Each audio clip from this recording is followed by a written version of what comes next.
Hello दोस्तों, स्वागत है आपका अपने यूट्यूब चैनल मैथ फन पे। तो जैसा कि हम बात कर रहे हैं, आज मैं आप लोगों के लिए वीडियो लेके आया हूँ कि किसी चालक को अगर आपको आवेशित करना हो तो वो आवेशित आप कितने तरीके से कर सकते हैं। तो जैसा कि आप देख रहे हैं, मैंने यहाँ पे टॉपिक लिख रखा है किसी वस्तु को आवेशित करना। तो किसी वस्तु को आवेशित करने की जो विधियाँ हैं वो 3 विधियाँ हैं। एक है घर्षण विधि द्वारा, दूसरी है चालन द्वारा और तीसरी है प्रेरण द्वारा। आइए इनके बारे में भी हम डिटेल से जान लेते हैं। घर्षण द्वारा और चालन द्वारा, प्रेरण द्वारा, इनका किस तरीके से किसी चालक को हम आवेशित करते हैं या किसी वस्तु को आवेशित करते हैं वो हम जानेंगे। तो इनका विवरण निम्न प्रकार है। पहले है घर्षण द्वारा आवेशन किस प्रकार से करते हैं। तो इसको समझने के लिए जैसे मैं आपको समझाऊँ, ये मैंने थ्योरी लिख रखी है, आप ही लोगों के लिए लिख रखी है। पहले इसको समझने से पहले हम यहाँ पे कुछ और चर्चा कर ले रहे हैं। तो जैसे कि आप सभी जानते हैं, हम घर्षण द्वारा चालन पढ़ रहे हैं, ठीक है। घर्षण द्वारा चालन किस तरीके से करते हैं। मान लीजिए हमारे पास दो वस्तु हैं, एक वस्तु हमारे पास ये है, एक वस्तु हमारे पास ये है और दूसरी हमारे पास वस्तु ये है, ठीक है। अब आप जानते हैं, सबसे पहले मैं आपको ये बताने की कोशिश करूँगा कि जो भी पदार्थ है वो सभी पदार्थ किससे मिलकर बना है, अणु से मिलकर बना है। और अणु किससे मिलकर बने हैं, अणु परमाणु से मिलकर बना है। और परमाणु किस तरीके का होता है ये हमने जाना है कि परमाणु जो होता है वो इस तरीके का होता है। कह रहा है परमाणु में एक सेंटर पॉइंट होता है जिसको हम बोलते हैं नाभिक। इस नाभिक में न्यूट्रॉन और क्या होते हैं, प्रोटॉन होते हैं, ठीक है। और इसके चारों तरफ क्या होता है, इसके चारों तरफ इलेक्ट्रॉन क्या होता है, कक्षाओं में गति करता है। ये इलेक्ट्रॉन क्या कर रहा है, कक्षाओं में गति कर रहा है। भाई न्यूट्रॉन पर कोई चार्ज ही नहीं होता है, इसलिए ये उदासीन होता है। क्या होता है, उदासीन होता है। लेकिन प्रोटॉन पर कौन सा चार्ज होता है, प्रोटॉन पर पॉजिटिव का चार्ज होता है। और इसके चारों तरफ ये जो इलेक्ट्रॉन गति करते हैं, इस पर काय का चार्ज होता है, नेगेटिव का चार्ज होता है, ठीक है। एक बात आपको बता दें कि ये जितने प्रोटॉन होंगे उतने ही उस पर क्या होंगे, इलेक्ट्रॉन होंगे, क्योंकि यह दोनों आपस में क्या करते हैं, मिलकर पूरे परमाणु को बैलेंस करने का कार्य करते हैं। जैसे कि मैंने यहाँ पे बताया, मान लीजिए सपोज दैट हम ये मान रहे हैं ये हमारे पास एक नाभिक है और ये भी हमारे पास क्या है, नाभिक है। और नाभिक के चारों ओर क्या कर रहे हैं, इलेक्ट्रॉन गति कर रहे हैं, मूवमेंट कर रहे हैं। ऐसे इस तरीके से इलेक्ट्रॉन क्या कर रहे हैं, गति कर रहे हैं चारों तरफ। ये भी इलेक्ट्रॉन घूम रहे हैं, ये भी इलेक्ट्रॉन घूम रहे हैं। हम पढ़ें घर्षण द्वारा किस तरीके से करते हैं। तो घर्षण द्वारा क्या होता है, जब वस्तु ए है और एक वस्तु बी है, तो ये इसके चारों तरफ क्या है, ये वो हैं इलेक्ट्रॉन हैं। इलेक्ट्रॉन इसकी कक्षाओं में क्या कर रहे हैं, गति कर रहे हैं। ये भी इलेक्ट्रॉन इसकी कक्षाओं में क्या कर रहे हैं, गति कर रहे हैं। इधर भी सारे इलेक्ट्रॉन अब इसकी कक्षाओं में क्या कर रहे हैं, गति कर रहे हैं, मोशन कर रहे हैं, ठीक है। अब होता यूँ है, जब हम दो वस्तुओं को लेकर रगड़ते हैं, ठीक है। सपोज दैट आप मान के चलिए कि मैं दो वस्तु ले रहा हूँ, दो वस्तु को इस तरीके से रगड़ रहा हूँ। तो जब दो वस्तुओं को आपस में लेकर रगड़ा जाएगा तो हमारे हाथों की जो ऊर्जा होगी, वो हाथों की ऊर्जा कहाँ ट्रांसफर होगी, कह रहा है इस परमाणु पर ट्रांसफर होगी। और इस परमाणु के कहाँ पर, जो सबसे बाहरी कक्षा में इलेक्ट्रॉन है उस पर होगी। अच्छा, ऐसा होगा जब इलेक्ट्रॉन पर होगी तो इलेक्ट्रॉन आपस में रगड़ेंगे, तो रगड़ने के पश्चात ऐसा होगा कि कोई इलेक्ट्रॉन इधर से उधर भागने की कोशिश करेगा, कहीं इलेक्ट्रॉन इधर से इधर जाएगा, एक इलेक्ट्रॉन इधर से इधर भी आ सकता है। हम कह नहीं सकते, इधर से इधर भी जा सकता है इलेक्ट्रॉन और इधर से इधर भी आ सकता है। अब होता यूँ है कि मान लो जैसे मैं आपसे कह रहा हूँ यहाँ पर 10 इलेक्ट्रॉन है और 10 इलेक्ट्रॉन है, तो यहाँ पे 10 ही क्या होंगे, मेरे पास प्रोटॉन होंगे। इसी तरीके से 12 इलेक्ट्रॉन इस वाले पर हैं और 12 प्रोटॉन इस वाले पर। अब होता यूँ है, जैसे मान लो मैंने 2 इलेक्ट्रॉन इसे दिए, सही। जब जब दोनों को आपस में रगड़ा तो रगड़ने पर कुछ इलेक्ट्रॉन इधर से निकल, हम मान के चलें कि 2 इलेक्ट्रॉन हमारे इधर से निकल गए, तो यहाँ पे तो बचे मेरे कितने, 10 इलेक्ट्रॉन और 12 क्या बचे, प्रोटॉन। और यहाँ पर 2 एक्स्ट्रा आ गए, तो यहाँ पे कितने हो गए, 12 इलेक्ट्रॉन हो गए और 10 कितने हो गए, मेरे पास प्रोटॉन हो गए। अब यहीं पे चीज़ समझने की है आपको, क्या चीज़ समझने की है कि मान लीजिए हम यहाँ पे कह रहे हैं कि यहाँ पे कितने, 2 इलेक्ट्रॉन यहाँ पहुँच गए। जब दोनों को आपस में रगड़ा तो रगड़ने पर 2 इलेक्ट्रॉन मेरे इधर से इधर आ गए, ठीक है। तो 12 इलेक्ट्रॉन थे, यहाँ पे 12 प्रोटॉन थे। मैंने बताया कि परमाणु में क्या होता है, बैलेंसिंग होती है, जितने इलेक्ट्रॉन होंगे उतने ही क्या होंगे, वहाँ पे प्रोटॉन होंगे। तो यहाँ पे क्या होता है कि 12 में से 2 इलेक्ट्रॉन इधर आ गए, तो यहाँ पे 10 इलेक्ट्रॉन बचे, 12 क्या बचे, प्रोटॉन आ गए। और यहाँ पे हमारे पास 10 थे इलेक्ट्रॉन, तो 12 हो गए क्योंकि 2 इधर से आ गए और 10 प्रोटॉन हो गए। अब होता यूँ है कि यहाँ पर, ठीक है, ये ए वाली वस्तु जो है वो ए वाली वस्तु में इलेक्ट्रॉन की क्या हो गई, कमी हो गई, क्योंकि इसको बैलेंस करने के लिए 2 इलेक्ट्रॉन की चाहिए थी। तो जहाँ पर इलेक्ट्रॉन की कमी हो जाए, ठीक है, तो वहाँ पर धनात्मक आवेश आता है। कौन सा आवेश आता है, धनात्मक आवेश आ जाए, ठीक है। और जहाँ पर इलेक्ट्रॉन की अधिकता हो जाए, मान लीजिए यहाँ पे इलेक्ट्रॉन 10 थे और 10 ही चाहिए थे भाई से, क्योंकि दोनों को बैलेंस करना था। तो 10 थे और 2 इधर आ गए तो 12 हो गए, यानी कि अब बैलेंसिंग नहीं हो सकती। तो यहाँ पे तो इलेक्ट्रॉन की और अधिकता आ गई। तो इलेक्ट्रॉन की अधिकता के जो आवेश होता है वो होता है ऋणात्मक आवेश होता है, ठीक है। इसी प्रक्रिया को, ठीक है, इसी मेथड को ही तो हम घर्षण कहते हैं कि घर्षण के द्वारा, जैसे मैंने यहाँ पे लिख रखा है, आप ये समझिए मैंने यहाँ पे पूरा का पूरा आपको समझा रखा है। क्या समझा रखा है मैंने यहाँ पे कि किसी इस विधि में दो पदार्थों को आपस में रगड़कर दूर दूर ले जाते हैं, जिससे दोनों पर अलग अलग प्रकृति का तथा समान परिमाण का आवेश उत्पन्न हो जाता है। ठीक है, कह रहे हैं किसी पदार्थ पर धनात्मक प्रकृति का आवेश, जैसे यहाँ पे हमने बताया था, यहाँ पे हमारा कौन सा आवेश आ रहा है, यहाँ पे धनात्मक प्रकृति का आवेश आ रहा है, तो किसी पदार्थ पर ऋणात्मक प्रकृति का आवेश उत्पन्न हो जाता है। कह रहा है यह पदार्थ के गुणधर्म पर निर्भर करता है। और ये किस पर निर्भर करेगा, पदार्थ के गुणधर्म पर, कि इलेक्ट्रॉन जो है वो ए से बी की ओर जा रहा है या बी से ए की ओर जा रहा है। ठीक है, चलिए आगे देखते हैं। आई होप आप लोगों के समझ में आया होगा। अब हम आगे बात कर रहे हैं चालन द्वारा।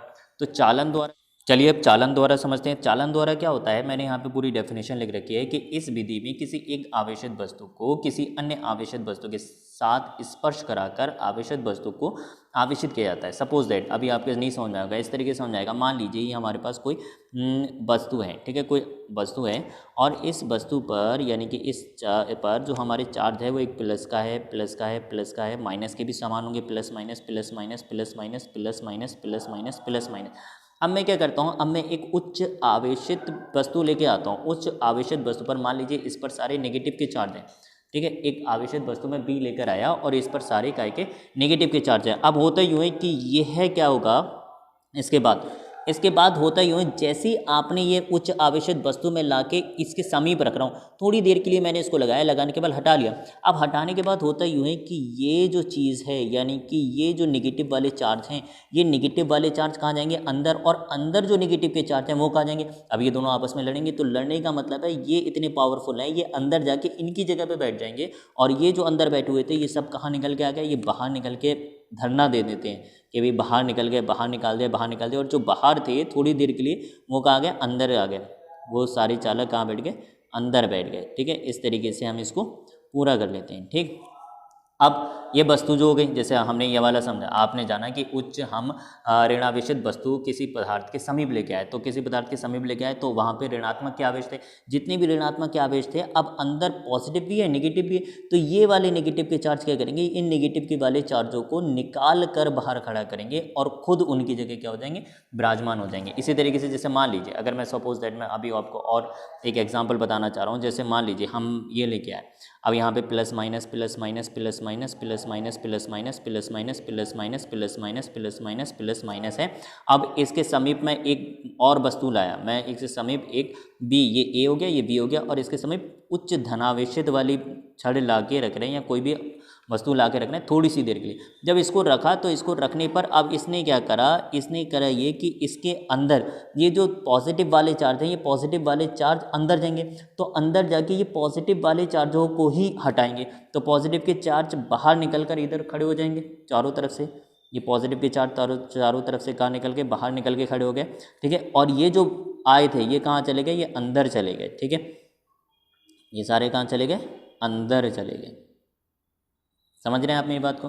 कहने का मतलब ये है कि जब किसी आवेशित छड़ को, चाहे वो धन आवेशित हो चाहे वो ऋण आवेशित हो, किसी पदार्थ के समीप लाया जाता है तो क्या होता है, उसके जो आवेश हैं, ठीक है, वो अंदर वाले आवेश को हटाकर बाहर निकाल देते हैं और खुद ब खुद उनकी जगह पे विराजमान हो जाते हैं। जैसे मैंने यहाँ पे उच्च कौन सी ऋणावेशित छड़ लेके आया था, इसके समीप लगाई, तो समीप लगाने पर यहाँ पे नेगेटिव के चार्ज बाहर आ गए। तो जब नेगेटिव के चार्ज बाहर आ गए, एक बात और सुनिए, जब आप ऋणावेशित छड़ लगाएंगे तो वहाँ पर कौन सा होगा, ऋणात्मक आवेश होगा। ठीक है, ऋणात्मक आवेश होगा। और जब उच्च धनात्मक छड़ आप लगाएंगे तो वहाँ पे क्या होगा, धनात्मक आवेश होगा, धनात्मक आवेश होगा। इसी चीज़ को मैंने यहाँ पे बताया। क्या कह रहा है मेरा, इसको समझिए। कह रहा है ये कि इस विधि में किसी एक आवेशित वस्तु को किसी अन्य आवेशित वस्तु के साथ स्पर्श कराकर, हम इसको थोड़ी सी देर के लिए लगते हैं, बस थोड़ी सी देर के लिए लगाया और हटा लिया, तो वही तो कह रहा है किसी आवेशित, एक आवेशित वस्तु हमारे पास ए है और एक अन्य आवेशित वस्तु हमने ली, वो सिर्फ एक ही ले ली कि जिस पर क्या है, सारे नेगेटिव के चार्ज हैं और इस पर क्या है, सारे पॉजिटिव के चार्ज हैं। और यहाँ पर ए जो वस्तु ली थी उस पर पॉजिटिव की नेगेटिव की दोनों के चार्ज आपको नजर आते होंगे।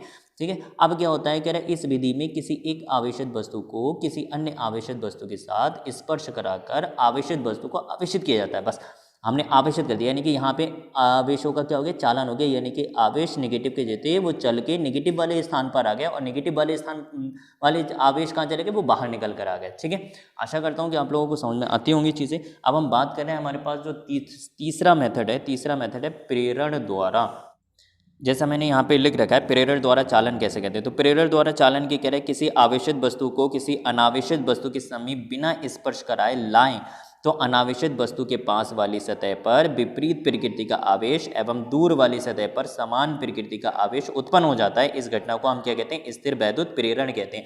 आइए इसको इस तरीके से आपको समझाने की कोशिश करते हैं। जैसे कि आप जानते हैं मेरे पास एक, मान लीजिए मेरे पास एक ये धनावेशित वस्तु है, ठीक है, और इस धनावेशित वस्तु के पास मैंने एक अन्य वस्तु ले ली, कह रहा है जिस पर plus minus plus minus plus minus plus minus plus minus plus minus plus minus के चार्ज उत्पन्न है। अब क्या होगा मेरे भाइयों बंधु, होगा ये कि जो धनावेशित वाली वस्तु है वो ऋणावेशित वाली वस्तु को अपनी ओर क्या करेगी, खींचेगी। जब ये अपनी ओर खींचेगी, ठीक है, ये धनावेशित वाली वस्तु है, जब ये ऋणावेशित वाली वस्तु को अपनी ओर खींचेगी तो जितने भी नेगेटिव के चार्ज हैं वो भागेंगे इसकी ओर।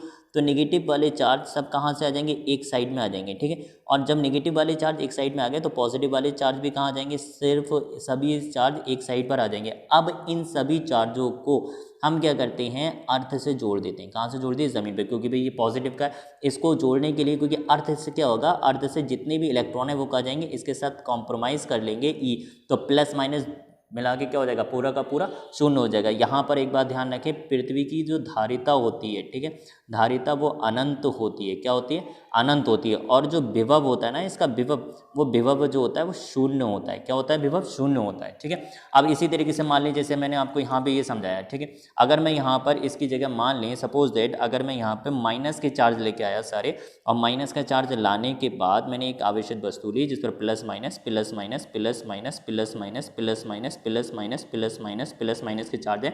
अब ये क्या करेगी, ये वस्तु जो है माइनस वाले जो हैं ये अपनी ओर किसको खींचेंगे, अब ये अपनी ओर खींचने की कोशिश करेंगे, प्लस वालों को अपनी ओर अट्रैक्टिव करेंगे। तो जितने भी प्लस के हैं वो एक साइड हो जाएंगे और माइनस के जो हैं वो सारे कहाँ जाएंगे, वो भी एक साइड चले जाएंगे। जब माइनस के सारे एक साइड चले जाएंगे तो अब यहाँ पे क्या होगा, माइनस के एक साइड जाने वाले को भी मैंने कहाँ से, अर्थ से जोड़ दिया। ठीक है, अब सुनिए, जब यहाँ से ये माइनस वाले जाएंगे, ठीक है, जब माइनस वाले भी नीचे चले गए, प्लस वाले भी नीचे चले गए, तो यहाँ पे सिर्फ और सिर्फ माइनस के बचेंगे। जब माइनस के बचेंगे तो इसको हम क्या बोलेंगे, इसको हम बोलेंगे ऋणात्मक आवेश। और इसको हम क्या बोलेंगे, इसमें सब निगेटिव बोलेंगे, क्या, धनात्मक आवेश। ठीक है, तो जैसा कि आप लोगों ने यहाँ पे समझा और जाना कि किसी आवेशित वस्तु को हम आवेशित कितने तरीके से करते हैं। तो यहाँ पे आवेशित वस्तु को हम 3 तरीके से आवेशित करते हैं, और वो 3 तरीका क्या है, किसी वस्तु को आवेशित घर्षण द्वारा, चालन द्वारा, प्रेरण द्वारा। घर्षण द्वारा मैंने आपको समझाया, उसकी डेफिनेशन ये लिख रखी है। चालन द्वारा समझाया, उसकी डेफिनेशन ये लिख रखी है। और प्रेरण द्वारा समझाया, उसकी डेफिनेशन ये लिख रखी है। आशा करता हूँ कि आप लोगों को चीज़ें समझ में आई होंगी। इसी के साथ मिलते हैं अपनी नेक्स्ट वीडियो में। धन्यवाद।